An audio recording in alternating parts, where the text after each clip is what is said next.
क्या कमेंट कर देते हैं, तो हम कमेंट कर देते हैं कि ये ऐसा होना चाहिए, ये ऐसा होना चाहिए, बस जैसी हमने इंटेंट दी वो वैसा। अब डिपेंड करता है इंटेंट हमने कितनी स्ट्रांगली दी। अगर मैं हमने कुसंकल्प कर लिया, कुसंकल्प मतलब निदान, निदान कौन करता है, तपस्वी करता है। अपने तप को स्टेक पे लगा के उसने निदान कर लिया, वो तो हो गई हो, उसने अगर मान लिया वो मान। और हमेशा जो निदान करता है वो मिथ्या दृष्टि करता है, सम्यक दृष्टि निदान नहीं करेगा, क्योंकि उसका जितना भी तप है वो भोग मूलक है या निदान मूलक है। तो में से एक जाएगा, या तो उसको वो भोगेगा उस जो भी किया तप, और या उससे निदान कर ले। और ये उसकी डिपेंड करता है उसकी दृष्टि कैसी है। और जैसे ही निदान किया तो उसकी जो है अधोगति शुरू हो, वो निदान करने के कारण वो पीछे जाए। तो अब जो है हमने फिर इसके बाद होता था कि द्रव्य से प्रतिबंध। द्रव्य से हमने था कि किसी बात का जो है, किसी द्रव्य का वो जो है हम इतनी उसकी पकड़ ना बनाए, आसक्ति नहीं बनाए, आसक्ति ना बनाए। मतलब ये हम किसी द्रव्य की, द्रव्य से कैसे प्रतिबंध है कि हम कि वो हर प्राप्त और एवं अपर्याप्त द्रव्य के साथ अतिथि संविभाग, ये जो 12वां श्रावक का व्रत है कि भावना से जिए।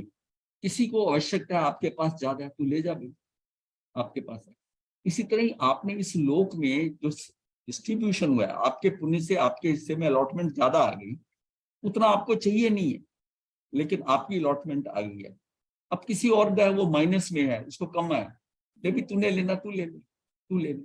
उस पर अधिकार भाव नहीं रखा, जो मैंने प्राप्त कर लिया उस पर अधिकार भाव नहीं, और इच्छा नहीं की जो अपर्याप्त है ये मुझे प्राप्त हो जाए, इसकी इच्छा नहीं करी, अधिकार भाव नहीं रखा। तो आप बड़े न्यूट्रल हो और सहज भाव में आप उन चीजों को भोगोगे, तो आप भोगते हुए भी अभोगी हो गए। जब आपने किसी चीज को इच्छा से नहीं भोगा, तो इच्छा नहीं करी और फिर भोगा, इच्छा रहित भोगना जो है वो अभोगी, इच्छा रहित।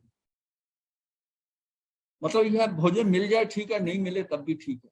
मतलब बस चीजों को ऊपर अगर हम के नहीं मुझे खाना है, इधर उधर दौड़ भाग करते हैं, इधर उधर जैसे पशु करता है, घूमता है जगह जगह, कुछ मिल जाए, कोई उसका शिकार हो जाए, ऐसा नहीं है। मनुष्य के अंदर अगर उसको ये समझ आ गई कि मेरी आत्मा तो भोजन करती नहीं, ये पुद्गल भी भोजन नहीं करती, ये जो दोनों का कॉम्बिनेशन है इसके कारण गड़बड़ होगी, ना इसको जरूरत है ना मुझे जरूरत है, ये भी त्रैकालिक मैं भी त्रैकालिक, तो फिर क्या जरूरत है। लेकिन ये जो अब जीव आत्मा, जीव लग गया शरीर से, अजीब जो आ गया ये अजीब को जरूरत है, क्योंकि इसकी ऊर्जा क्षीण हो रही है। थोड़ा सा काम करता है, ये कहता है कुछ डालो, किराया दो, मेरे को इस्तेमाल किया, मन वचन काया से आपने इस्तेमाल किया है तो उसका भाड़ा दो, तो आपको उसमें कुछ डालना पड़ता है, तो सहज भाव में डाल दो, ठीक है। आपको मिल जाए तो डाल दो, नहीं मिला तो ठीक है भाई, नहीं मिल रहा तो गुजारा कर, अपने से अंदर से कर ले गुजारा, स्टॉक में से निकाल। वास करते हो आप तो वो उसको शरीर तो मांगता है ना, वो रिजर्व में से निकल के जाता है। तो इससे इसमें भगवान ने सोल्यूशन दिया है कि 12वां व्रत जो है अतिथि संविभाग, इससे जिए हम, कि मतलब जो मेरे पास प्राप्त सामग्री है उसको ये सोचे नहीं कि मैंने कोई किसी को दी है, मतलब ये डिस्ट्रीब्यूट आपने कर दिया, ठीक है सहज भाव में। मैंने कौन सी साथ ले जानी, पहले लोग क्या करते थे भाई ये वस्तु है मैंने कौन सी साथ ले जानी। आज भी बोलने में तो लोग बोलते हैं पर अंदर से पूरी पकड़ है, पूरी पड़ रहा है। अब इसको हमने है कि एक दूसरे के साथ मिलके रहते थे, संयुक्त रहते थे, एक दूसरे को टॉलरेट करते थे, तो कितना लेवल था उसमें। हायरार्की भी जो परिवार में होती थी, उस परिवार में ये दादा है, दादी है, फिर उसके दादा के भाई हैं, वो है, सारी ज्वाइंट फैमिली होती थी। कोई कुछ कह देता था, अपना कमेंट कर देता, छोटे से ये सिर्फ एक्सेप्ट करके कि हम छोटे हैं, बड़ों ने कहा है इसको मान्य करिए। तो अंदर मान के शायद कितना कम हो गया, कितना कम। आज क्योंकि परिवार शॉर्ट है, आज मान इसलिए बढ़ गया कि माता पिता के साथ बच्चा है, बच्चा एक्सपेक्ट करता है और बच्चा ये समझता है कि क्योंकि बच्चा ज्यादा इंटेलिजेंट हो रही है, बच्चे समझते हैं कि पिताजी को पता नहीं। आजकल थोड़े से बच्चा बड़ा होता है वो कहने लगता है आपको नहीं आता, आपको नहीं पता, मैं करता हूँ। तो वो कहाँ उसके अंदर वो मान, मतलब उसके अंदर मान चला जाएगा, नहीं जाएगा, वो दिन ब दिन बढ़ेगा मान। अब दूसरा आया था क्षेत्र से प्रतिबंध, कि किसी अमुक क्षेत्र अथवा स्थान के प्रति गृद्धता पूर्वक एवं जड़ता पूर्वक आसक्ति रखना, किसी स्थान के साथ चिपक जाना। तो हम बात कर रहे थे सेठ नंदन मनियार की, कि नंदन मनियार ने एक बावड़ी में सुंदर उद्यान पौषध की हुई थी। पौषध के अंदर खुद को तृष्णा मतलब प्यास लग रही थी, प्यास लग रही थी। प्यास लगते लगते भाव ऐसे उमड़े कि भाई इतनी प्यास लग रही है गर्मी में, जो बाहर से लोग आते हैं, वो यात्री आते हैं, उनको उनके लिए कोई पानी पीने की जगह नहीं होती, किसी को मिल जाता तो गर्मी में बड़ी दिक्कत होगी। मुझे तो कुछ घंटों में ही इतना दिक्कत महसूस हो रही है, और मैं बावड़ी बनवा दूं, मेरे पास धन है। हालांकि वो दोष लग गया उनको औषध के अंदर, लेकिन उन्होंने इस बात को, और बाद में बावड़ी बना दी, बावड़ी बना दी और बना दी, फिर उपवन बना दिया, उसके साथ में वृक्ष लगा दिए यात्रियों के लिए, उनके लिए मतलब ठहरने का स्थान एक ऐसा बढ़िया बना दिया कि हर यात्री आता था, प्रशंसा करता था सेठ। वो प्रशंसा इतनी प्रिय हो गई, इतनी प्रिय हो गई कि वो मतलब घर में टिकना नहीं चाहता था। वो चाहता था कि मैं वहीं घूमता रहूं और प्रशंसा के शब्द मेरे कान में पड़ते नहीं। मतलब इतना ललायित होता था कि कोई चार आदमी खड़े हो बात के करे, पास से गुजरता था, पास से गुजरता था, ये क्या कर रहे हैं, मेरे बारे में चर्चा कर रहे हैं। फिर सुन लेता था, अगर चर्चा उसके बारे में हो रही थी कि सेठ ने काम तो बड़ा बहुत बढ़िया किया, बस इतना सुन के वो मतलब प्रफुल्लित हो जाता था कि देखा मैंने क्या कर दिया। तो ये क्या हुआ कि परिणामतः उसकी संज्ञा में यश का लोभ आ गया, उसकी संज्ञा के अंदर में यश का लोभ आ गया। लोभ का होता है, यश का लोभ पड़ गया। तो इस कारण प्रति समय अत्यंत आसक्ति बन गई, उसी स्थान के आसपास चक्कर लगा रहा है, सुन रहा है, बात कर रहा है। तो ये क्या होता है कि सेठ मृत्यु उपरांत उसी बावड़ी में मेंढक बना।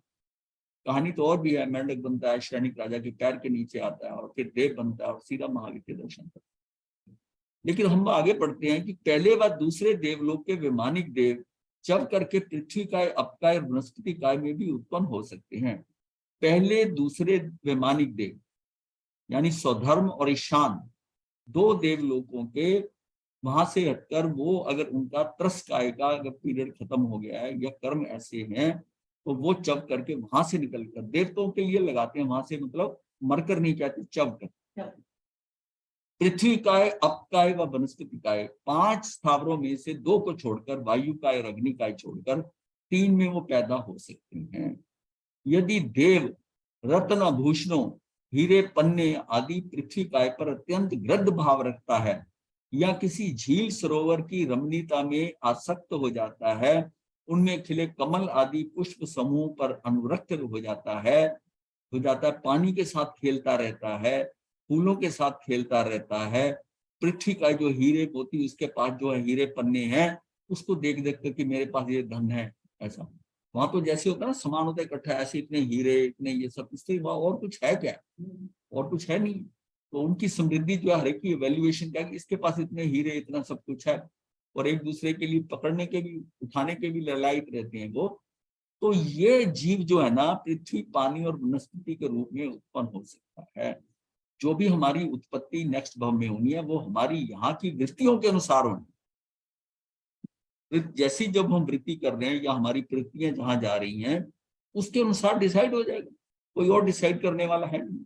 साधक को चाहिए कि वह अनुकूल या प्रतिकूल किसी भी क्षेत्र के संयोग अथवा वियोग में समभाव रखे, कोई नया कल्प प्रसारण ना करे।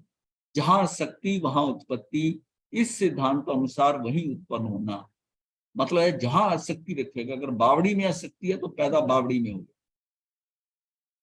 एक ऐसी एग्जांपल आती है, गुरुजी मरते टाइम पर उनका ध्यान बेरी के ऊपर चला गया, पास में बेरी, और जैसे ही शिष्य आया उसने देखा, उसको भी ज्ञानी था, उसने देखा गुरुजी तो बेर में पैदा हो गए। तब उन्होंने कहा बेर में कीड़ा बन गया। तो उन्होंने कहा कि ये गुरुजी मार खा, इस बात में ना मतलब मात खा गए, इसलिए कि जाते जाते आखिर समय में वो ध्यान उधर चला गया, तो वो क्या हो गया, बेंद्री का जीव बन गया। तो इस हेतु प्रभु महावीर ने 10वां देशवगासिक व्रत अभ्यास दिया है। देशवगासिक व्रत साधना से साधक क्षेत्र की मर्यादा करता है और मर्यादित क्षेत्र के बाहर की सभी व्यापारों का त्याग करता है। सभी व्यापारों का मतलब है वहां से टेलीफोन भी नहीं बंद करेगा, कुछ मंगाएगा नहीं, बात नहीं करेगा। मतलब मर्यादित का मतलब है कि कोई कनेक्शन नहीं। जैसे आप यहाँ रह रहे हैं, उत्कला में है, तो इसका मतलब या इसके अराउंड एरिया, इसके अलावा आपका कोई किसी से संपर्क नहीं। जैसे आपने कहा होगा कि आदिश्वर धाम से बाहर मैंने जाना नहीं है, जो कुछ है आदिश्वर धाम, तो बस इस तरह की मर्यादित क्षेत्र के बाहर के सभी व्यापारों का त्याग किया। अब इसमें अगर टेलीफोन भी बंद कर दिया आपने, तो इसका मतलब है कि आपका कोई कनेक्शन बाहर वालों से नहीं, बाहर वालों से। अगर कोई कनेक्शन है तो बाहर वाला अंदर आएगा अधीश्वर धाम, लेकिन आप बाहर नहीं जाओ।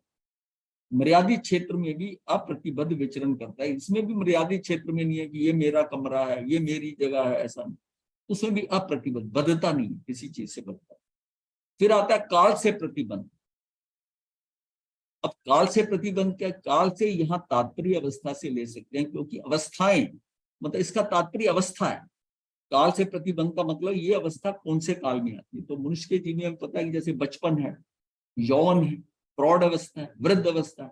ये अवस्थाएं जो है, ये चारों अवस्था मानव जीवन के क्रमशः आती हैं। बचपन से लेके ये यौवन, प्रौढ़, वृद्ध, ये तीनों अवस्थाएं मानव जीवन में क्रमशः आती रहती है। एक बार पैदा हो गई, बाकी तीन अवस्था तो आएंगी। अगर बच्चा है तो वो यौवन में जाएगा ही, प्रौढ़ होगा ही, वृद्ध अवस्था होगी। ये तीनों अवस्थाएं मानव जीवन में क्रमशः आती रहती, किंतु प्राय देखा जाता है कि जो बचपन की अवस्था में है वह यौवन को प्राप्त करने के लिए लायक रहता है। बच्चा होता है ना, कई बार पिता को शेव करते देखता है ना, उसका ब्रश उठा के वो भी मुंह पे लगा लेता है, तो उसको कॉपी करने की आदत होती है। जो कर रहे हैं तो बड़ा खुश होता है कि मेरा पिता ये कर रहे हैं। वह यौवन को प्राप्त करने के लिए लायक रहती हैं। और जो वृद्ध हो गए हैं वो पुनः बचपन को प्राप्त करना चाहते हैं। वो हमेशा बचपन की बातें करें, बचपन में ये था, या तो अभाव बताएंगे या उत्कृष्टता बताएंगे कि मुझे ये मिला था, ये मिला था, या मेरे ये कमी थी। तो जो वृद्ध हो गए वह पुनः बचपन को प्राप्त करना चाहते हैं, वह बचपन की यादों में रमन करते हैं। बूढ़े हो गए हैं तो पीछे की यादें हैं उसको रमन करते हैं। जो व्यक्ति अधिकतर भूत एवं भविष्य में रमन करते रहते हैं वे काल से संबंधित प्रतिबंध कर, वो काल के प्रति प्रतिबंध कर लेते हैं। अगर आप भूत में बात कर रहे हो तो आप वर्तमान छोड़कर आप भूत के साथ प्रतिबद्ध बंध गए। आपको वही चीजें बार बार याद आती हैं। मेरे ख्याल कई चीजें कई बार ये होते हैं, कई व्यक्ति 20 बार रिपीट कर चुका, 20 बार रिपीट करते, इसलिए कि भूत में चला जाता, भूत में चला जाता ज्यादा समय। हाँ, वो भूत पक्का, उसको याद होती रहती है, उसको ऐसे नरेट करता है जैसे कली हुई है नाम ये, तो वो बार बार करता है, उसका रिवीजन होता जा रहा है। और उसका रिवीजन किसकी कॉस्ट पे हो रहा है? वर्तमान की कॉस्ट पे हो रहा है। तो जो हो चुका है, जो घट चुका है, उसमें अपना वर्तमान क्यों नष्ट करना? वर्तमान बहुत इंपॉर्टेंट है। और भविष्य के लिए सोचना करना वो क्या है? अब भविष्य के बारे में करते करते वो अनागत है, वो भी आया ही नहीं, उसमें आप क्या कर लोगे? लेकिन भविष्य में तो फिर भी बहुत कम समय होता है, इसलिए ज्यादातर अधिकतर भूत में ही होता है। क्योंकि भविष्य में तो तब जाता कभी अकेला हो, जहां उसको कोई दूसरा मिलता है तो सारी बातें भूत की होंगी। वह काल से संबंधित प्रतिबंध के लिए जो बीती घटनाओं स्मृतियों से हर समय घिरे रहते हैं वो मरकर भूत वयंत्रों की योनि में जन्म ले लेते हैं। बताने के लिए भूत है ना, ये चिपट जाता है। भूत इतना चिपट जाता है कि भूत निकलता नहीं है दिमाग से। इसने मेरे साथ ऐसा किया, ये ऐसा है, मेरे साथ ऐसा ऐसा हुआ, वो सारा क्या भूत के साथ है। और वहां भी वो बेचैन हो, अतीत को मानसिक स्तर पर पुनः पुनः जीते रहे। मानसिक स्तर बात भी करेंगे वहीं पहुंच जाएंगे, वही कोई शब्द मिल जाएगा, वही व्यक्ति नजर आ गया आपको जिसके साथ भूत में आपके साथ कोई इंटरेक्शन हुआ है। उसी सारी घटना उस व्यक्ति के प्रति फिर अंदर दिमाग में पूरी फिल्म चल जाए। इस प्रकार काल प्रतिबद्ध जीव सुख दुख की अवस्थाओं से पुनः आक्रांत होता रहता है। अतः भगवान महावीर कहते हैं कि कल की आशा एवं अतीत की यादों से इन दोनों से आत्मा को पृथक कर वर्तमान में जिए और समय मात्र का प्रमाद कर, मतलब सब एक समय भी तेरा वेस्ट ना जाए। किसमें रहे? तुझे अपने में रहना। सारी साधना क्या? प्रति समय तुझे अपने में रहना, जिससे तेरी निर्जरा हो जाए। अगर तू भूत में जाता है, तू पुरानी ग्रंथियों को और पुष्ट कर रहा है, और बांध रहा है, और पक्का कर रहा है, तो वो सारा काम राग द्वेष का होगा।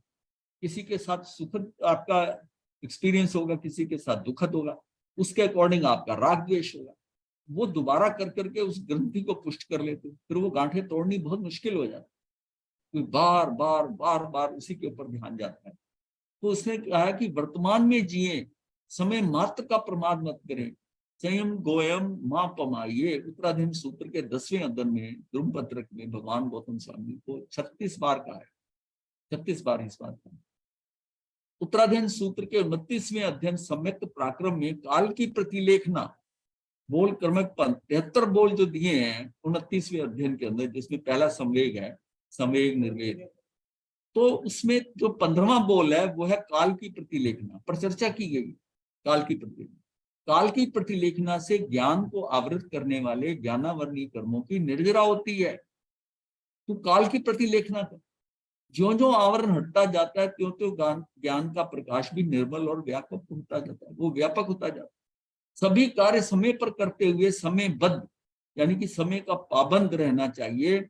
स्वाध्याय, प्रतिलेखना, ध्यान, व्यावृत, आहार, निहार, निद्रा और परिमार्जन आदि क्रियाएं समय पर ही होनी चाहिए।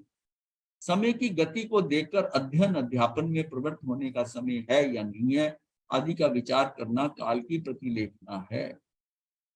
आप इस काल में मतलब अपने समय के अनुसार सारे काम करते जा रहे हो और ये करना, उस पर पूरा 100% दे दो। जिस काम में कर रहे हो उसमें पूरा एकाग्रता है, तब आप पीछे इधर उधर नहीं जाओगे। ये काल की प्रतिलेखना, और काल की प्रतिलेखना से ज्ञानावर्णी कर्म का शोभशम होता है। जो सबसे इंपॉर्टेंट 8 कर्मों में बात है कि ज्ञानावर्णी से कर्म शुरू होते हैं। जीव अज्ञान में जाता है, अदर्शन में जाता है, क्योंकि ज्ञान में जाता है तो अदर्शन में भी जाएगा। ज्ञान और दर्शन जुड़े हुए हैं, तो अज्ञान में गया, अदर्शन में गया, इन दोनों में जाता है तो दर्शन मोहनीय शुरू हो जाता है, मिथ्यात्व में जाता है। खेल वहीं से नवीन कर्म का शुरू हो जाता है। ये हमने कई बार डिस्कस किया। 23वां क्रम प्रतिपद, तो उसमें यह बताया गया है कि आपका अज्ञानता सबसे ज्यादा जोर कहाँ डालना आपने, चाहे गुणस्थान मोहनी कर्म के हैं, लेकिन आपको अज्ञानता को कम करना। जितना जितना ज्ञान बढ़ता जाएगा उतना अज्ञान कम होता जाएगा, उतना आदर्शन कम होता जाएगा, उतना आप दर्शन मोहनी के शिकार कम हो। नहीं तो दर्शन मोहनी से तो एकदम ग्रस्त हो जाते हैं अज्ञानता के कारण। सारा खेल अज्ञानता का। इसका मतलब है कि अपने अंदर से अज्ञानता निकालना। तो अध्ययन अध्यापन में प्रयुक्त होकर ये काल की प्रतिलेखना है। काल एक अमूर्त द्रव्य है। काल हमें पता ही अमूर्त द्रव्य है। सिर्फ 6 द्रव्यों में से एक जो मूर्त द्रव्य है वो पौद्गलास्ती का है, बाकी 5 अमूर्त। तो काल एक अमूर्त द्रव्य है। अमूर्त को कैसे देखे? प्रतिलेखना का अर्थ होता है कि स्वयं ही स्वयं को देखना। प्रतिलेखन करने का मतलब एक तो होता है लेखन, जैसे लेखना मतलब क्या, देखना, देखना। स्वयं ही प्रतिलेखना मतलब क्या है कि स्वयं ही स्वयं को देखना। वस्तु के स्वयं को देखा जा सकता है, क्योंकि स्वयं को ज्ञान गुण से स्वयं को जानना, स्वयं के दर्शन गुण से स्वयं को देखना, अर्थात स्वयं में रमन करना, यही ज्ञान दर्शन चरित्र है। चरित्र क्या है? स्वयं में रमन करना। स्वरूपा रमन क्या है? स्वयं में रमन करना। स्वयं में रमन वही करेगा जो स्वयं को जान रहा है। जो स्वयं को जान रहा है, स्वयं के दर्शन कर रहा है, यानी कि आत्मा के अंदर है, स्वयं के दर्शन कर रहा है, वही स्वयं में रमन करेगा। तो वस्तुतः ये काल, आयुष का काल, ये वर्तमान का क्षण, वर्तमान का जीवन इतना अमूल्य है कि एक एक समय में यदि विवाह पर्याय में जाता हूं तो अनंत कर्म का बंध होता है। कितना एक बार में कर्म बंद होता है कि अभवियों से अनंत गुना और सिद्धों का अनंतवां भाग, यानी दो, ये देखिए कितना ये लिमिट है, इसके दौरान इसके बीच में होगा ये कर्म का बंद प्रति समय हो, प्रति समय होगा। तो अनंत कर्म का बंद होता है यदि एक समय की अज्ञान की पर्याय ज्ञान में परिवर्तित हो, तो अनंत अज्ञान छटकर ज्ञान स्वरूप हो जाता है। एक समय की ज्ञान की पर्याय जो है ना, अज्ञान की पर्याय हट जाए तो उसको समय दर्शन हो जाए। ऐसा एक एक समय का महत्व है। और इस अवस्था में 48 मिनट लगातार स्वयं रमन के परिणाम में सर्वघाती कर्मों को क्षय हो सकता, सारे घाती कर्म खत्म कर सकता। अघाती कर्म तो अपने टाइम से जाएंगे, उसका तो कुछ नहीं कर सकते। तो जैसे जितना तेरा आयुष है, नाम कर्म है, गोत्र कर्म है, वो सब वैसे ही रहेंगे। घाती कर्मों का तो कुछ नहीं, अघाती का कुछ नहीं कर सकता। घाती कर्म जो है वो 48 मिनट के अंदर लगातार, और सारा खेल यही है। क्योंकि इन कर्मों का, घाती कर्मों का तू कुछ कर नहीं सकता अदरवाइज। ना इसका क्षयोपशम कर सकता है, ना इसका उपशम कर सकता है, ना क्षयोपशम कर, क्या कर सकता है? कुछ नहीं कर सकता अघाती कर्मों का। अघाती कर्म तो उदय में आए शैव, उदय में आए शैव, आयुष कर्म प्रति समय उदय में आ रहा है, शैव हो रहा है, उदय में आ रहा है। आपका जितना समय है उस समय के अंदर उसका जैसे जैसे निश्चय बने वो खत्म होता जाएगा और आयुष का लास्ट मोमेंट पे आखिरला जो है ना आयुष का वो निकल जाएगा प्रमाण और ये अंत हो जाएगा। वो अपना चल रहा है, उसका पीरियड अलग चल रहा है, उसमें तुम कुछ नहीं कर सकते। यानी कि केवली अरिहंत बनने के बाद भी सोचे कि मैं जल्दी मुक्त होकर सिद्ध चला नहीं जा सकता, क्योंकि उस पर कुछ कर नहीं सकता। तो अघातियों का कुछ हो नहीं सकता और घाती का मैं कर नहीं सकता। अघाती को तो बढ़िया कर सकता हूँ, पुण्य कर सकता हूँ, ये कर सकता हूँ। पुण्य करने से शुभ बन जाएंगे, सब बढ़िया बढ़िया माल मिलेगा, अच्छा संसार मिल जाएगा, और वो पुण्य के कारण वो फिर बंधते आते हैं। घाती, ये बड़ा पॉइंट को इसको अंदर अब्सॉर्ब कर लो कि पुण्य से मेरे घाती कर्मों का कुछ नहीं होगा, ये तो अशुभ ही बनेंगे पर हल्के बनेंगे। अगर पुण्य कर रहा है, पाप कर रहा है, तो ये गहरे बनेंगे, कठोर बनेंगे, कर्कश बनेंगे। तो ये क्या है कि ये कर्म आपके बनेंगे, लेकिन इसको खत्म कैसे करना है? इसको खत्म करने के लिए पहले ज्ञान पे चोट कर, स्वाध्याय करिए, और काल की प्रतिलेखना से अगर हो जाते हैं बहुत बढ़िया बात है। भाई काम तो आपको करना ही है ना, उसमें आप एकाग्रता से जिस समय जो काम करना है बड़े आराम से हो रहा है, आपको कहीं पर भी टेंशन नहीं हो रही है, सहज का भाव, तो वो ही व्यक्ति करेगा जो सरल हो जाएगा, सहज हो जाएगा, सजग हो जाएगा। सजग का मतलब यही है कि जो जिस समय करना है उसी समय करना है, आगे पीछे भाग दौड़ नहीं करनी है, तो वो तभी हो जाए, तो कितना एक स्मूथ प्रोसेस हो जाएगा। तो हमने धर्म को क्रियाओं से मान लिया, धर्म तो मेरे अंदर है, मैं बड़ा सरल सहज हो जाऊं, मुझे कुछ ज्ञान नहीं, कोई ग्रंथ नहीं पढ़ा, कुछ नहीं पढ़ा, बट सरल है, सहज है, सजग है। ये क्वालिटीज जो मिलेगी ये उसको पुण्य से मिलेगी। ये कौन सा पुण्य होगा? ये भाव पुण्य। तुझे सामान जो मिला है, गाड़ियां मिली है, मकान मिला है, अच्छा सब कुछ मिला है, ये सारा द्रव्य पुण्य है। ये तूने कर्म जो किया था उस ढंग से किया था कि उसको तूने दान दिए, ये करा लोगों को, तो वो सारा जो है तुझे मिल रहा है। लेकिन भाव पुण्य, तूने कहीं साधना करी, अंदर गहराई में गया, कुछ किया, तेरा वो जो पुण्य अर्जित हो गया कहीं पर। अब किसी का ध्यान करता, ध्यान नहीं लगता, उसकी निर्जरा नहीं, उसका पुण्य बंध तो होता है, उसमें वो कोई कुछ नहीं कर रहा। वो जो पुण्य हो रहा है उसके भावों से पुण्य हो रहा है, कर वो ध्यान रहा है, उसकी क्षमता है या नहीं, उससे हो रहा है या नहीं हो रहा, उसको पता नहीं है, लेकिन फिर भी वो प्रयास पूरा कर रहा है, उसका उस समय पर पुण्य बन जाए। वो पुण्य उसको भाग पुण्य की तरह जाएगा। जो यहाँ चीज नहीं कर सका वो ध्यान के सामने, वो वहां पर वो भाव पुण्य आ गया। एक आदमी गरीब है पर वो सरल है, सहज है, सजग है, ठीक है, उसका यही काम कर देगा, वो बड़े बड़े करोड़पतियों से अच्छा है, क्योंकि उसके आगे की लाइन जो है इस जन्म में उसको थोड़ा अभाव है और गुजारा तो वही रहना। पर ये जो माल मिल गया अंदर का, सरलता, सहजता, सजगता आ गई, ये कितना काम कर जाएगी। जो एक करोड़पति अरबपति नहीं कर सकता, वो टेंशन में रह रहा, वो पाप फिर कर रहा है। ये आपको आगे पाप करने नहीं देगा, सरलता सजगता, ये पाप होने नहीं देगा। तो भाव पुण्य जो है ना, ये बहुत इंपॉर्टेंट है। मैं इसलिए ये बात को कर रहा हूं कि जो लोग ये कहते हैं कि मेरा ध्यान नहीं लगता, अरे आप कोशिश तो करो, कोशिश तो करो, करते करते लगने भी लगेगा। लेकिन ये नहीं हो सकता कि आप 2-4 बार बैठो और कहो कि भाई मेरा ध्यान नहीं लगा।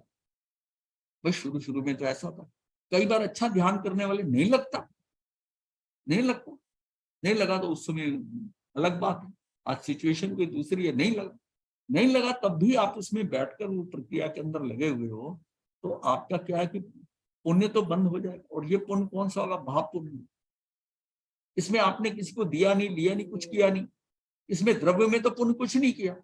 तो इसमें द्रव्य में पुण्य तो ये है ना, किसी का आपने किसी को 9 प्रकार के पुण्य है, उसमें जो पहले 5 है वो आपने किसी को करा। लेकिन जहां पर मन वचन काया का आता है इसके अंदर, इससे जो पुण्य हो जाता है या नमस्कार पुण्य होता है, उसका लाभ कहाँ से मिलेगा?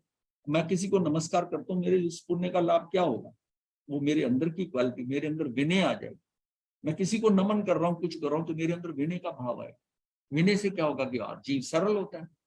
कोई बिना विनय के सरल थोड़ी हो जाएगा, क्षमा भाव रहेगा उसका, तभी सरल हो पाएगा दूसरे को क्षमा।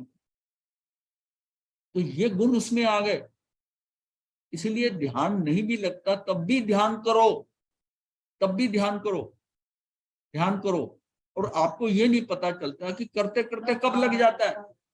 कहता ना मुझे नींद नहीं आती, पर फिर भी सुबह उठता है, पता नहीं कब आंख लग गई थी। और हो सकता है पहले 1-2 घंटे नहीं नींद आई, उस टाइम छटपटा रहा, पर फिर भी नींद आ गई। तो यही हो सकता है ध्यान में। किसी का बैठते ही ध्यान लग जाता है, किसी का समय के अनुसार लगता है। पर हताश क्यों होना, फिर सरेंडर कर देते, मेरे को लगता ही नहीं।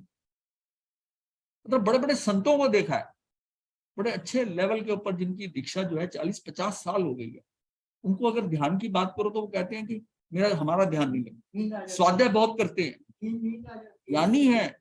मतलब ज्ञानी कौन से हैं कि वो पूरे कंठस्थ है पाठ, ये वो प्रवचन एकदम धाकड़ प्रवचन करते हैं, ऐसा एकदम समय बांध देते हैं, पर ध्यान कहते नहीं होते, ध्यान नहीं होता। आप भी कहती थी ना पहले कि ध्यान नहीं होता, अब क्यों होने लगा?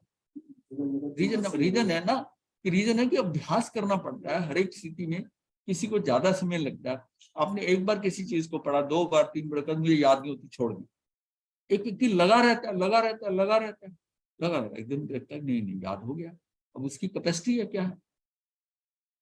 तो एक एक समय का सदुपयोग करना है। बाहर देखी मत, अगर देखना ही है तो अपने आप को ही देख, बाहर नहीं देखना। कल सिर पर मंडरा, काल सिर पर मंडरा रहा है, ना जाने कब काल दबोच ले, ऐसा निरंतर स्मरण में रहे कि काल कब दबोच ले, एक सांस आई और दूसरी सांस आई नहीं। इसलिए यू रिमेन ऑलवेज रेडी। मतलब हम ये सोचे, मतलब ये रहे कि कभी भी हम चले जाएं कोई ठीक है। हर बार मतलब सिचुएशन ऐसी में है कि बस ठीक है आदमी हाँ तैयार है। तैयार कौन रहेगा? जो सरल सहज और सजग है। उसमें मृत्यु भी आएगी, उसमें भी वो सजग है, सजग है, हाय हाय नहीं करेगा। काल की असाधना का अर्थ होता है कि स्वयं ही स्वयं के गुणों की असाधना। जिस समय उस काल में मैं प्रमाद में चला जाता हूं, अर्थात शरीरी भाव में चला जाता हूं। प्रमाद क्या? शरीरी भाव। आप अपने शरीर पे चले गए, गर्मी बहुत है, ठंडी हवा आनी चाहिए, ये बोल रहा, ये क्या शरीरी भाव है? ये शरीरी भाव है, शरीरी भाव है। और शरीरी भाव में चला जाता है, उस समय कहा जाता है कि काल की ये साधना, काल की ये साधना हो रही है। बोले नहीं, ये भी नहीं करे, शरीरी भाव में चला जाता है, उस समय कहा जाता है कि काल की ये साधना, यानी अपने आप के गुणों की हानि करना। ऐसा, पर यह भी बात है कि तड़फना भी नहीं है। मान लिया कई बार होता है कि काय क्लेश कर लेती, उनको गर्मी लग रही है, कुछ लग रहा है, ये तड़फन हो रही है, ये हो रहा है, ना पढ़ रहे, ना स्वाध्याय कर रहे, ना कोई ध्यान कर रहे। हाँ, सांत्वना दे रहा हूँ। उस समय कहा जाता है कि काल की साधना यानी अपने आप के गुणों की हानि करना। ऐसा उस काल की प्रतिलेखना ना करने का ये फल है। मात्र 7 लव आयुष के कम पड़ गए, काल पूरा हो गया, इसलिए 1 2 3 भव बढ़ गए। अतः साधक किसी प्रकार का काल प्रतिबंध ना करे, आत्म भावों का पोषण में तत्पर रहे। इस प्रतिबंध से ये एक्चुअल में एक ही भव बढ़ेगा, जो 7 लव वाला है ना आयुष, इसका एक ही भव बढ़ेगा। ये भाव में 2-3 भव नहीं बढ़ जाते, क्योंकि अगर वो 26वें देवलोक है ना, उसी के 7 लव की कमी रहेगी। 7 लव 26वें सर्वार्थ सिद्ध में जाता है, उसका एक ही भव होगा, ये 2-3 नहीं। आत्म भावों को पोषण में तत्पर रहे। इस प्रतिबंध से मुक्ति हेतु भगवान ने पोषद का 11वां अभ्यास बताया है। पोषद व्रत द्वारा साधक आत्म सभा में रमन करने का अभ्यास करते हुए वर्तमान अनुप्रेक्षी बनता है। हाँ, पोषद का व्रत बताया इसमें, काल की प्रतिलेखना। मतलब पोषद करने का मतलब है उसके दिमाग में विचार भी नहीं आना चाहिए बावड़ी बनाना, उसके मन में कंस्ट्रक्शन करनी, ऐसा बना दें, कोई चर्चा नहीं, किसी से बोलना नहीं, अपने आप में रहना है, स्वाध्याय करना है, ध्यान करना है, और पोषण नहीं, बोलना तक नहीं है किसी के साथ। लेकिन हम जो पोषण करते हैं क्या है, सिर्फ स्थानक में ना खाए पिए, पानी पीना खाना नहीं, पानी भी कहीं लगा लेते हैं, मतलब पानी खाना ये, और बस स्थानक में रहा, ये कोई पोषण है? ये उसकी क्रिया है पौषध की। तो पौषध का असली मर्म है समझने का कि उसमें आत्म स्वभाव में रमन करने का अभ्यास करते हुए वर्तमान अनुप्रेक्षी बने, वर्तमान अपना देखता रहे, वर्तमान अनुप्रेक्षी, ये है पौषध। फिर है भाव से प्रतिबंध। भाव से प्रतिबंध क्या होता है? उपरोक्त तीनों ही प्रकार के प्रतिबंध में भी भाव ही मुख्य कारण है। भाव आत्मा का उपादान है और आत्मा की योग्यता है। ये दो प्रकार का है, स्वभाव और प्रभाव अर्थात विभाव। भाव से प्रतिबंध उपरोक्त तीनों ही प्रकार के। देखिए आदमी बढ़ता है ना, जब ये लिखे गए होंगे उसमें वो लिख दिया, अब जो ये कराते कराते आपको और सिचुएशन मिलती है, अब वही कमियां नजर आ जाती, वही कमियां नजर आ जाती कि ये ठीक नहीं है। भाव आत्मा का उपादान है, आत्मा की योग्यता है। ये दो प्रकार का है, स्वभाव और प्रभाव अर्थात विभाव। प्रभाव का मतलब विभाव, स्वभाव से निकला वहां से तो प्रभाव है। तो प्रभाव क्या अर्थात विभाव कह दो, विभाव कह दो या प्रभाव कह दो। तो इसको कई बार एक शब्द भी आता है स्व समय और पर समय, स्व समय और पर समय भी है। स्वभाव धर्म है, मुक्ति है, किंतु इसके विपरीत विभाव संसार है, बंधन है। विभाव जो है वो संसार और बंधन है। ये विभाव चित्र विचित्र प्रकार का होता है। विभावों के कारण ही संसार के समस्त जीव भिन्न भिन्न स्थितियों को प्राप्त होते हैं। ये विभाव के कारण है। अगर स्वभाव में नहीं तो स्वभाव में तो सारे बराबर है, आत्मा सबकी बराबर है। आत्मा जब सबकी बराबर है, आत्मा का स्वभाव बराबर है, अगर आत्मा में रहता है तो उसकी सिचुएशन, जितने भी लोग बैठे हैं उसमें सारे ही अगर आत्मा में हो तो सारे सारे बराबर, सारी बराबर। विभाव में जब जाता है तब वैरायटी आता है। हाँ, वो उसमें उसकी विभाग की डिग्री है, उसकी श्रेणी में कितना विभाग कर रहा है। ये जो उसमें विभाग में जाते हैं, क्रोध अनंतानुबंधी, अप्रत्याखानी, प्रत्यागन सुननी, ये क्या है? ये जो विभाव में जा रहा है तो कितना गहरा जा रहा है। अनंतानुबंधी में तो उसको सुध बुद्धि नहीं रहती। तो ये इनकी ग्रेडिंग है कि हम विभाव में कितना गहरे। जैसे जैसे हम विभाव में हम ज्यादा जाते हैं उतनी गहरी उतनी तीव्रता रहती है। तो ये हमारी आत्मा की स्थिति है। हम आत्मा की मतलब जो मालिन्य है उसमें निर्मलता कम है, जितने कम है ज्यादा उस हिसाब से उसकी ग्रेडिंग हो जाएगी। तो अपने को तो अपनी चेतना आत्मा शुद्ध रखनी है। आत्मा शुद्ध है लेकिन स्वभाव में रहे तो, स्वभाव में रहे तो, और विभाव में जाती है तो फिर कितना कितना गहरा चली जाती है, उसी हिसाब से उसका कर्म बन जाता है। और इसी से ही ना विभाग के कारण संसार के समस्त जीव भिन्न भिन्न स्थितियों को प्राप्त होते हैं। हम कर्मों का बंधन भाव के कारण ही करते हैं। जैसे एक व्यक्ति टीवी पर क्रिकेट मैच देख रहा है, मैच भारत और पाकिस्तान के बीच हो रहा है। जब जब भारत की टीम पाकिस्तान की टीम पर भारी पड़ती है वो मनी मन प्रसन्न होता है, और जब पाकिस्तान की टीम हावी होने लगती है तो वो क्रोध में मुठियां खींच लेता है, खिन्न हो जाता है, पाकिस्तान की टीम के अमंगल की कामना करने लगता है, आरत ध्यान में रमन करने लगता है। इस प्रकार पाकिस्तान के खिलाड़ियों के प्रति द्वेष कर प्रतिबंध कर लेता है और 5.5 घंटे के मैच में कर्मों का पहाड़ खड़ा कर लेता है।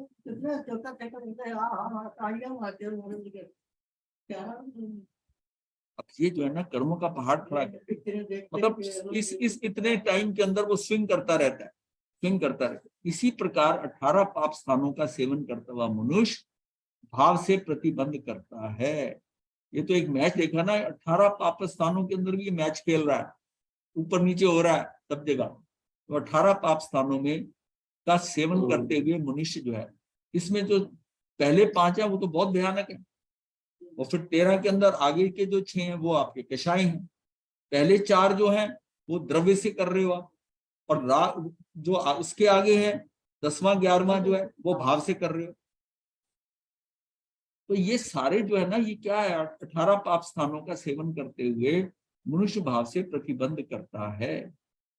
इस प्रतिबंध से विरमित होने के लिए प्रभु महावीर ने समायिक व्रत, 9वां व्रत, 25 बोल में 22वां बोल का है अभ्यास बताया है। जो समता को उपलब्ध हो जाता है वह राग द्वेष के प्रतिबंध से मुक्त हो जाता है। ऐसे साधक सर्वत्र समत्व प्रेक्षी होते हैं। कहा भी गया है कि लाभा लाभे सुए दुखे जीविये मरने तहा समो निंदा पंचासु तहा मन मान अवमान हो। तो ये क्या है, मान मान हो, ये सारा क्या है, ये सारे द्वंद्व है। लाभ हो अलाभ हो, सुख हो दुख हो, जीवित रहे मरण हो जाए, निंदा प्रशंसा हो जाए, मान अपमान हो जाए, क्या फर्क पड़ता है।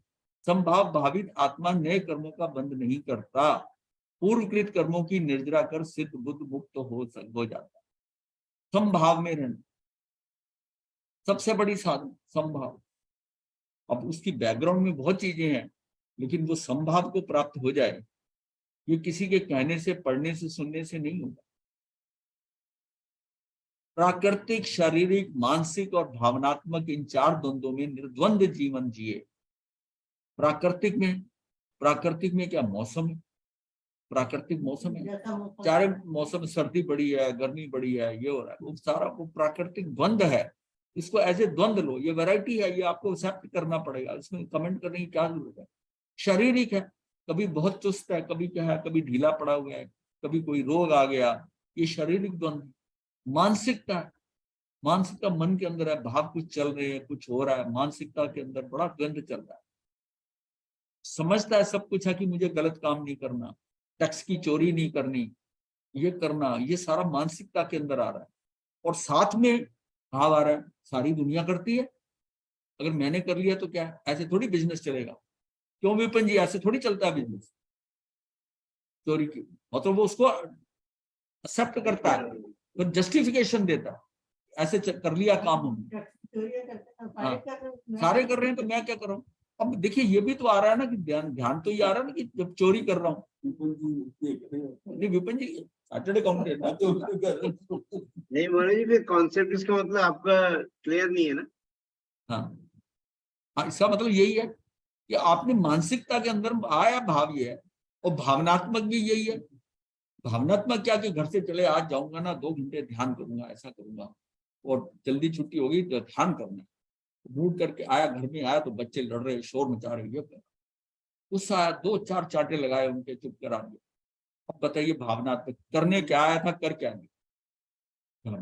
एकदम डिस्टर्ब हो गया कि मैं ध्यान करने में बैठा, शोर मचा रही है, 2-4 लगा दी बस। अब क्या हुआ, क्या हुआ। जानना तो यह है कि वो ऐसी परिस्थिति आने पे भी तू इसको सहन कर। तेरा तो एग्जाम हो रहा है, तू उसमें ही फेल हो गया। तू समझता है मेरी साधना वहां तक है, मैं ऐसे बैठा हूं, कोई मुझे डिस्टर्ब ना करे, शांत रहे, कोई बोले नहीं मेरे। अगर शोर मच रहा तू तब भी कर, और एक्सेप्ट कर इस शोर को। और बाद में बड़े आराम से बच्चों को समझाया जा सकता है, मैं जब ध्यान करने बैठूं तो शोर नहीं मचाती, ध्यान में डिस्टर्ब होता है, आपके पाप कर्म बन देते हैं, दूसरे को जो है साधना के अंदर आप अवरोध पैदा कर लो। बच्चे समझाएंगे, ऐसी बात नहीं। तो श्रावक के 12 व्रतों में से 9वें से 12वें व्रत में 4 शिक्षा व्रत हैं। भाव परिवर्तन से प्रसन्न चंद्र राज ऋषि, देखिए कहाँ भाव परिवर्तन हुआ, कहां से कहां पहुंचा, कि उसने 7वीं नरक के जो है वो पुद्गल इकट्ठे कर लिए, कर्म बांध लिए, संभल गया, वो आयुष बंधन। तामली तापस का है, माना प्रवज्जा, लेकिन बेले बेले उसने 21 बार धोकर चावल खाता था। बलेंद्र बनने का प्रस्ताव मिलने पर भी कोई प्रतिबंध नहीं किया, जबकि उसको बलेंद्र बनने के लिए आया था। बलि चंचा का उसको इंद्र बनाने आए, कोई छोटी मोटी बात नहीं थी वो भी, लेकिन उसने कोई बात ही नहीं करी, क्योंकि उसने जब संथारा समाधि में चला गया, उसने उनको सुना ही नहीं, वो बार बार कहते रहे देव देवियां, उसने बात ही नहीं करी, सुना ही नहीं, ईशान इंद्र बना। कितना परिवर्तन हो गया। भगवान महावीर का अभिग्रह द्रव्य क्षेत्र काल भाव से, अब महावीर ने जो अभिग्रह कर रहा था वो भी द्रव्य क्षेत्र काल भाव से, चारों स्थितियों के लिए करा कि भाई द्रव्य से क्या हो, क्षेत्र से कैसे हो, काल से, ज्यादातर उसमें भाव थे, 8 तो भाव से थे, और जो थे द्रव्य से थे 2, कि भाई छाज हो, उड़द हो, और क्षेत्र में था द्वार से पैर, एक अंदर हो एक बाहर हो, तीसरा पैर काल के लिए था। तो ये सारा क्या था, द्वार पे बैठे एक एक क्षेत्र के अनुसार हो गया, और दूसरा एक पैर अंदर हो एक बाहर हो, तो 2 क्षेत्र के कर दिए, 2 द्रव्य के कर दिए, एक काल का कर दिया, 5 और 8 भाव से कर लिए, कि राजकुमारी हो, सिर मुंडा हो, छोटा लगाया खतरे, वो सारा क्या था, भाव को ज्यादा इंपॉर्टेंस दिया उसने, ये बात दिया ये बताने की, द्रव्य क्षेत्र काल भाव, काल भाव से ये इस ढंग से चलता है। अब इसकी सूक्ष्मता भी देखने की, काल, काल का ना, काल सबसे स्थूल है, उससे सूक्ष्म जो है ना वो क्षेत्र, क्षेत्र से सूक्ष्म द्रव्य। नहीं नहीं नहीं, काल, काल स्थूल है, काल स्थूल है, काल स्थूल से ये, क्योंकि उसमें क्षेत्र उससे ज्यादा है कि एक जो है प्रदेश है, लोक का एक प्रदेश है, उसमें कितना असंख्यात, एक एक प्रति समय निकालोगे तब भी वो खत्म नहीं होंगे, इसके नहीं होंगे। इसका मतलब वो और सूक्ष्म है, उतनी सी जगह में और सूक्ष्म है। द्रव्य उससे ज्यादा सूक्ष्म है और सबसे ज्यादा भाव सूक्ष्म है। ये लिया था हमने एक बार, बीच में कहीं आया था दर से, ये एक बार दोबारा ले लेंगे। जब इनकी ग्रेडिंग है, काल, क्षेत्र, द्रव्य और भाव। भाव अति सूक्ष्म और वो काल जो है स्थूल। हाँ, भाव इतना सूक्ष्म है, कुछ किया भी नहीं, भाव बस उमड़ा तब गए। धीरजता, धीरजता उदय कर्म संभाव से वेदन करना है, आत्मवृत्ति पर भाव में जाने से रोकना है। धीरज हो जाएगा ना तो उसमें चपल मन की प्रवृत्ति रुक जाए, विकल्पों में जाने से रोकना है। ये सबसे बड़ा खेल है, विकल्पों में मन। मन जो है ना बहुत चंचल, ये विकल्प में बड़ी तेजी से दौड़, तो विकल्प में जाता है। टेंशन नहीं लेनी, विकल्प में जा रहा ना, आपने जुड़ना नहीं बस उससे। देखिए ध्यान करते हैं ना आप, ध्यान में भी आपके विचार आएंगे, उनसे जुड़ना नहीं, वो आएंगे चलेंगे, आएंगे चलेंगे। वो जिस गेस्ट को आप जो है उसका कुछ ध्यान ही नहीं रखते तो अपने आप जाएगा ना, और उसकी खातिर करने लगे आप, हाँ, तो बैठेगा आपके पास, दोबारा आएगा, घूम घूम के आएगा। तो मत करो, मत करो। जीव स्वच्छंदता से और परमार्थ से अनंत काल से चतुर्गति में भटक रहा है। आग्रह, मताग्रह, हटाग्रह, कदाग्रह स्वरूप प्राप्ति में बाधक रूप है। मैं देह से भिन्न हूं, ये लक्ष्य सतत बना रहे। ये जो है ना, मैं देह से, एक जगह ये बनना आता है, देह दुखम महाफल, कि देह का दुख से महाफल मिलता है। देह, देह दुखम मतलब उसको तू अलग समझ के कर बात, मैं देह से। आचरण सूत्र में प्रथम स्कंद के अष्टम अध्ययन के अष्टम उद्देश्य में गाथा 36 में आता है, अचित्तम तु सामाजस्य हवाए तथ्य पंगम अपंगम बोसरे सबो कायम नामे देह परिसहा। ये इसमें आ गया, इतना ही बोलते हम, नामे देह परिसहा। ये 36वां है। परिचय कष्ट उपसर्ग मेरे नहीं है, मुझे नहीं है, ये परिचय देह में है, मुझ में अर्थात आत्मा में नहीं है, ऐसा मानना चाहिए। पूरी गाथा तो ये है, लेकिन हम ज्यादातर जो है ना आता है, ना मैं देह परिसहा। हाँ, परिचय जो है ना वो मेरे नहीं है, देह के परिचय है, मेरे नहीं है, ना मैं, ऐसा मानना चाहिए। उचित फलक स्तंभ आदि को प्राप्त करके वहां अपने आप को स्थापित कर दे, शरीर का सब प्रकार से व्यवस्थित कर दे, परिचय उपस्थित होने पर भी ऐसी भावना करे ये शरीर ही मेरा नहीं है, तब परिचय जनित दुख मुझे कैसे होगा। मतलब अचित फलक मतलब बैठने का पट्टा जो अचित हो, को प्राप्त करके वहां अपने आप को स्थापित कर दे, शरीर का सब प्रकार से व्यवस्थित कर दे, परिचय उपस्थित होने पर ऐसी भावना करे कि ये शरीर ही मेरा नहीं है, तब शरीर जनित दुख मुझे कैसे होंगे। दशवें कालिक सूत्र का एक 8वां अध्ययन है, उसकी गाथा आती है, तो उसमें है देह दुखम महाफल। देह दुखम महाफल, देह दुखम महाफल में क्या, देह में जो कोई दुख आ पड़ते हैं उन्हें समता भाव से सहन करने से वे महाफल अर्थात मोक्ष की प्राप्ति कराते हैं। इस प्रकार देह से भेद विज्ञान समझाया है। ये देह का जो है ना, देह में दुख आ पड़े तो ये नहीं है कि आप सहन करते रहो, आपको दुख महसूस ना हो, इतना भेद विज्ञान हो जाए। दुख, हाँ, जो हो रहा है ये इससे मेरा कोई नहीं, समता भाव से सहन करने में वह महाफल अर्थात मोक्ष की प्राप्ति कराते हैं। इस प्रकार देह से भेद ज्ञान समझाया। पूर्ण गाथा का भावार्थ है, सहिष्णुता की शिक्षा देते हुए कहा, भूख, प्यास, सर्दी, गर्मी, विषमशैया, अर्थी आदि सातों तरह के भय बिना व्यथा के सहन करे। मतलब 7 भय वो हो गए, और भूख, प्यास, सर्दी, गर्मी, और शैया जो मिली वो बड़ी टेढ़ी पत्थर की शिला पे सोना पड़ा। तो ये क्या है, ये व्यथा को सहन करे, क्योंकि शरीर के दुख को सहन करना महालाभ का कारण है। शरीर का दुख सहन करना महाफल का लाभ है। वास्तव में पृथ्वी के समान सुख दुख सहने वाला बनना, पृथ्वी के समान बनना, सुख दुख सहने का वाला बनना है। अनादि काल से जीव ने देह आदि पर पदार्थ में ही मैं और मेरेपन का भाव रखा है। यही जीव की सबसे बड़ी भूल है। ज्ञानी जीव को इसी भूल का भान कराकर आत्मदृष्टि प्रदान करते हैं। देह क्षण भंगुर है, अंततः छूटेगी, मैं देह से भिन्न हूं, ये लक्ष्य सतत बना रहे। ये समय सार के अंदर जो पहले ये जो है जीव अजीव का ज्ञान जो है, उसमें कौन सा है?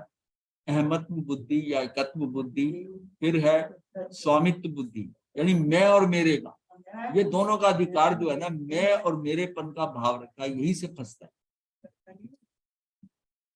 तो समय सार के अंदर विपिन जी, आपने उन्होंने पढ़ाया होगा, उन्होंने के जैन जी ने। जी मैंने उनकी क्लासेस अभी नहीं ज्वाइन कर पा रहा। अच्छा, अभी नहीं कर पा रहे। मैं और मेरेपन का भाव जो है, ये उसमें पहले अधिकार में, जीव अजीव अधिकार में है, सिर्फ इतना ही है कि मैं और मेरेपन का भाव नहीं आएगा। ये मेरे हैं, कोई किसी का हो ही नहीं सकता। एक द्रव्य दूसरे द्रव्य का कुछ कर ही नहीं सकता। और शरीर मैं हूं, ये भी अलग द्रव्य है, आप भी अलग द्रव्य।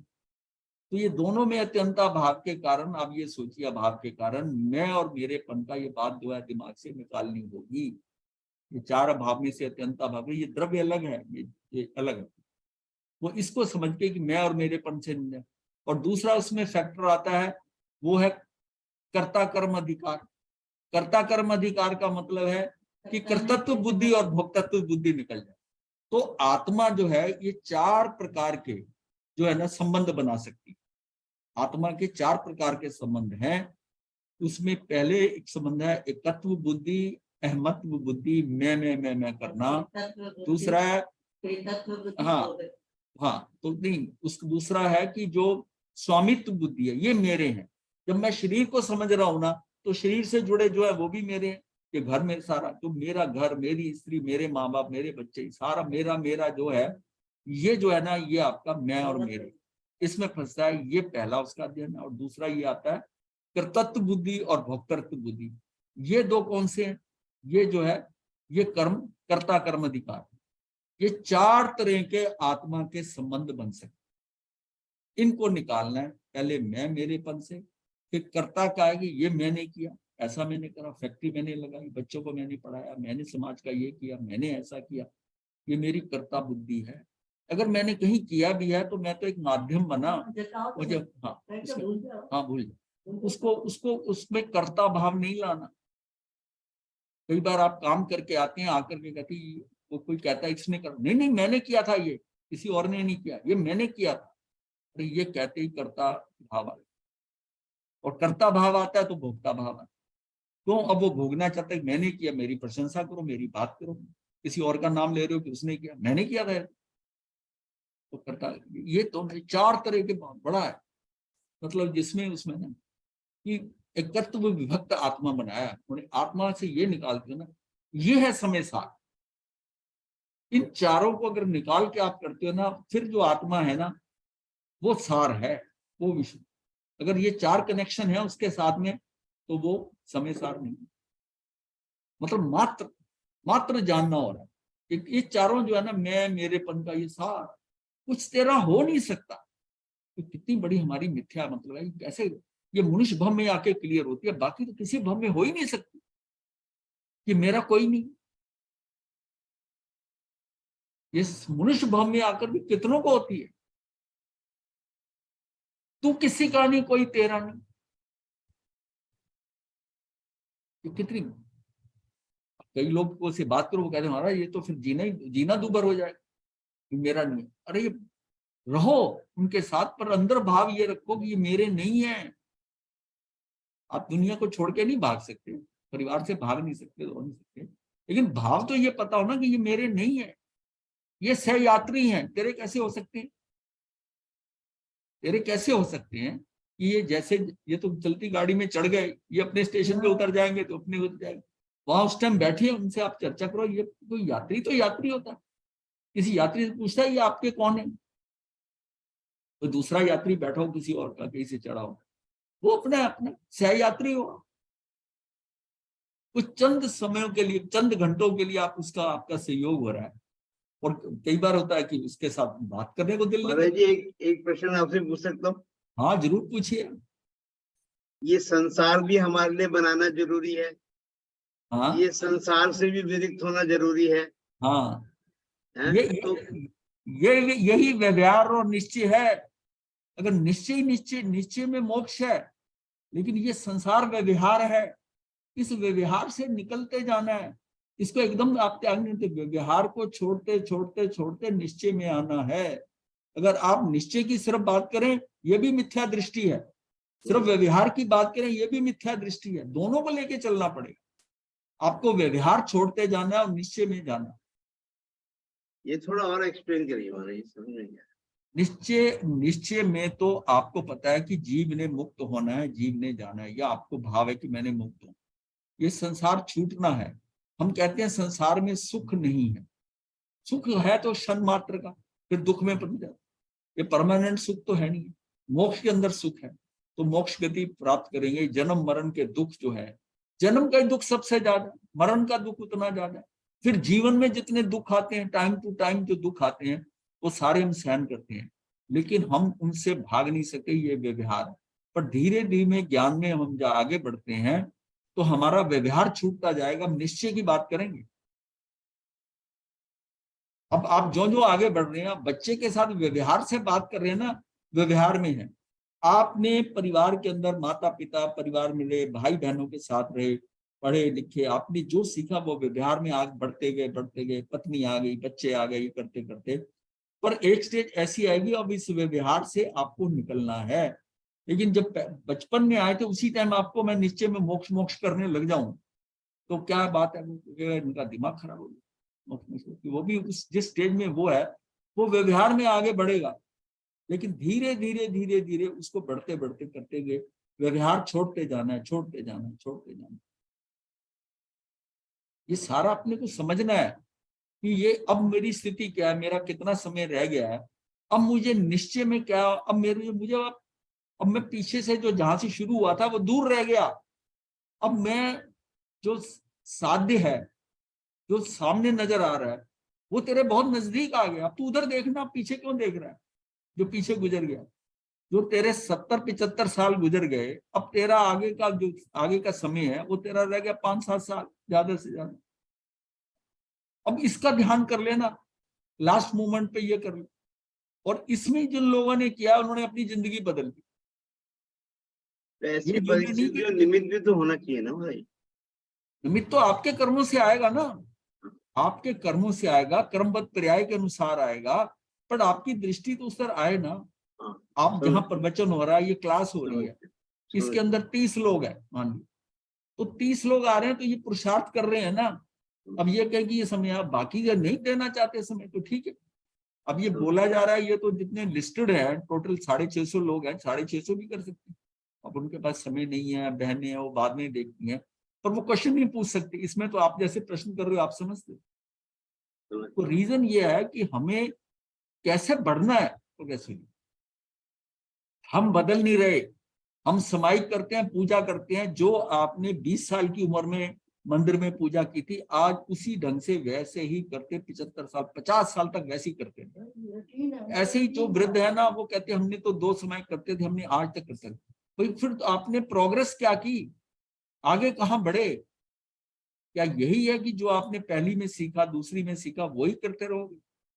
इतना ही फर्क है। पर वो भी जरूरी था करना, व्यवहार से शुरुआत वहीं से होगी। शुरुआत वहीं से होगी। उसको करते करते आपने आगे बढ़ना है। स्वाध्याय करते रहते, ध्यान करते रहते, धीरे धीरे बढ़ते रहते, अपने आप को छूटेगा। बाकी आपके जीवन में छूटेगा। आप ये देखिए कि आपको क्लास से जुड़े हुए 1 साल से ज्यादा हो, 1 साल। अब 1 साल के अंदर आप इवेल्युएट करिए कि 1 साल में आप कहां से कहां पहुंचे। आप अपने को देखिए ना। अब क्या है कि आपने थोड़ा पुरुषार्थ करा, तो अब आपका व्यवहार कितना छूटता जा रहा है, अब निश्चय कितना क्लियर होता जा रहा है। और इससे आगे और भी होगा क्लियर निश्चय। इसको पकड़े रखेंगे तो निश्चय और क्लियर होगा। तो अपने आप छूटेगा आपसे, क्योंकि अगर ज्ञान आ जाता है तो छूटेगा ना। अज्ञानता जाती जाएगी, आपको सिर्फ क्या है कि वो सिस्टम फॉलो करना, बाकी काम तो ऑटोमेटिकली हो रहा है। अभी आप लोगों ने ध्यान को पूरा पकड़ा नहीं है, आप स्वाध्याय में है, क्योंकि ध्यान जितना मैंने कहा था वो कोई, मुझे नहीं लग रहा आप कोई कर रहा है। तो ध्यान अगर कर रहे हैं, डॉक्टर अमिता कर रही होंगी, अमिता जी हो रही है ध्यान, हो रहा है? अच्छा, तो गुरुदेव कर रही हूँ, और खुली आंखों से भी अब तो मैं कर रही हूँ। अच्छा, हाँ जी, बहुत ही इम्प्रूवमेंट है, काफी इम्प्रूवमेंट है। हाँ, खुली आंख से बताया था ना कि खुली आंख से भी करने हाँ से जी। बहुत ज्यादा फर्क पड़ता है। बंद आंखों में कहीं दूर के दूर चले जाती हैं, वो खुली आंख से करने लगे। 17 अगस्त से है। अब ये 17 अगस्त से जो है शिविर है, 17 अगस्त से 4 दिन का है बस। हाँ जी, वो डेट्स आ गई हैं, वो 10 से 19 है दिसंबर में। हाँ, 10 ये भी वहीं से अवध संग्रीला से ही होगा गुरुदेव, ये भी उसी वहीं तरह से होगा। हाँ, वही आचार्य भगवान से ही होगा, वहीं से होगा। ऐसा है, शिविर में कर ना चेंज आता है, घर छूटता है, आप 4 दिन के लिए अलग होते हो। आपको उसके लिए समय धीरे धीरे निकाल कर अपने अंदर चेंज लाने के लिए वो व्यवस्थाएं जो जो जो रिपीटेडली हो रहा है उससे थोड़ा हट के करना है। अब जैसे वैरायटी, खाने में वैरायटी चाहते हो, आप घूमने जाते हो, रेस्टोरेंट में वैरायटी जाते हो, साइट्स के ऊपर जाते हो, हिल स्टेशन की जाते हो, इस बार वहां गए थे, इस बार यहाँ जाएंगे। कभी ये होता है कि जो हर रोज घर रहते हैं, घर से बाहर जाएं, उस संस्था का काम रोज कर रहे हैं, वो उसको छोड़कर आज ये ऐसा काम करें, कुछ कुछ वैरायटी, कुछ नया करें। तो ये आपके अंदर चेंज लाता है। और जो लोग ये साधना करके जाते हैं, उनका काम के अंदर भी, घर के अंदर भी उनकी स्थिति बेटर हो जाती है। मत्स्यगंधा में गुरुदेव एक क्वेश्चन था। हाँ, अगर बोलिए। हम ये समझ ले हर काम के लिए कि 6 द्रव्यों का परिणमन हो रहा है, तब भी तो कर्तव्य छूटेगा ना? आप छूटेगा, क्यों नहीं छूटेगा? 6 द्रव्यों को आप समझ रहे हो, 6 द्रव्य को समझ रहे हो तो 9 तत्व भी समझ लो साथ में। 6 द्रव्य के साथ 9 तत्व।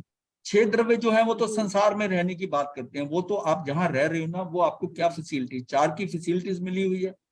एक आपको खिलाड़ी खेलने के लिए मिला हुआ है, और खेलने वाले आप हो, जिससे आप खेल सकते हो। तो ये जीव जो है, ये भाव कर कर, और किसी के साथ खेल रहा है, उद्गल के साथ खेल रहा है, और वो खेलता है तो इसके साथ चिपट जाता है। ये अब छुड़ाना मुश्किल हो रहा है। अब खेल क्या हो रहा है कि मैं, उद्गल तो जड़ है, मैं उसके पास जाता हूँ, मैं उसमें फंसता हूँ, वो मेरे साथ आ जाता है, अब मुझे छुड़ाना मुश्किल हो रहा है। बस खेल यही है।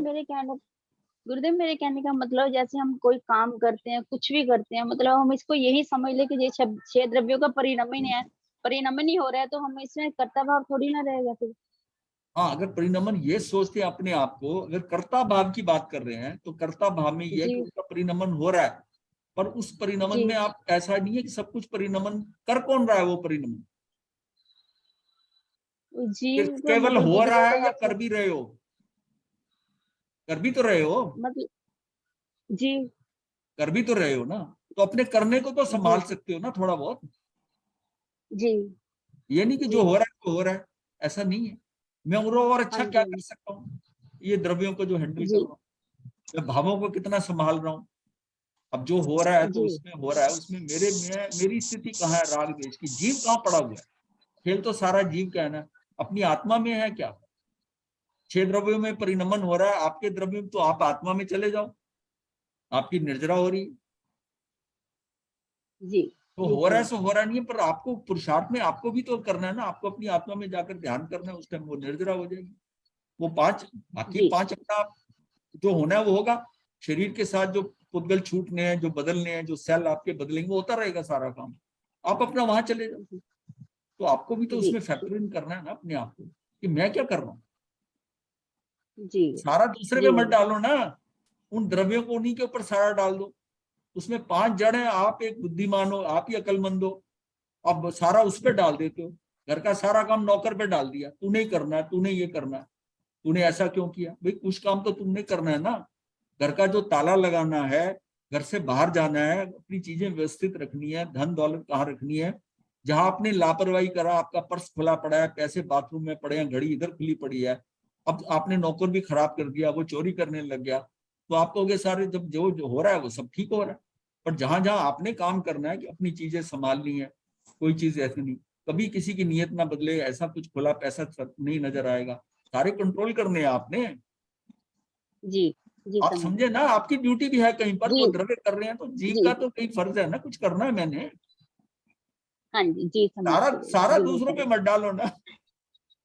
ठीक है जी गुरुदेव, गुरुदेव की समझ आज्ञा गई। से चत्तारि मंगलम अरिहंता मंगलम सिद्धा मंगलम साहू मंगलम केवली पनतो धम्मो मंगलम। चत्तारि लुगुत्मा अरिहंता लुगुत्मा सिद्धा लुगुत्मा साहू लुगुत्मा केवली पनतो धम्मो लुगुत्मो। चत्तारि शरणम पवज्जामि अरिहंते शरणम पवज्जामि सिद्धे शरणम पवज्जामि साहू शरणम पवज्जामि केवली पनत्तम धम्मम शरणम पवज्जामि। ये 4 शरणें दुख करने और न शरणा कोई, जो भक्तरानी करे आचरण साजर मत। ठेन वंदन गुरुदेव जी प्रार्थना करा ठेन दीजिए। वंदन धारणा प्रमाण हो